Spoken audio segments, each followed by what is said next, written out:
Hello বন্ধুরা, আজ দুপুরের লাঞ্চে ভাত খেতে বসে গেছি। আমি আমার ছেলেকে দিয়ে দিয়েছি, ছেলেও খাচ্ছে। তো দেখুন আজকে আমি কী কী রান্না করেছি। আমি তো খেতে বসে গেছি, আপনাদের দেখাতে ভুলে গেছি। আজকে কী কী রান্না করেছি দেখে নিন। নিয়ে নিয়েছি গরম গরম এক হাঁড়ি ভাত, এক হাঁড়ি ভাত করে নিয়েছি। ডাল করেছি, পটল ভাজা, ভেন্ডি আলু ভাজা, আর এইটা করে নিয়েছি দই চিকেন, আর তার সাথে আছে সর্ষে পোস্ত দিয়ে ইলিশ। তো বন্ধুরা, আমি আজকে এই বাসি তরকারিটা, কালকেরটা তো নিশ্চয় ফেলে দেবো না, এটাও চিকেন আছে তাই খেয়ে দেখুন চিকেন, তাই এটাও খেয়ে নিচ্ছি। বন্ধুরা দেখে নিলেন আমাদের আজকে কী কী মেনু হয়েছে, রবিবারে স্পেশাল মেনু।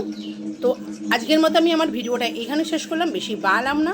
আপনারা এই ভিডিওগুলো যদি আপনাদের ভালো লেগে থাকে তাহলে আপনারা আমার চ্যানেলটিকে লাইক কমেন্ট শেয়ার করে দেবেন এবং সাবস্ক্রাইব করে পাশে থাকবেন। টাটা।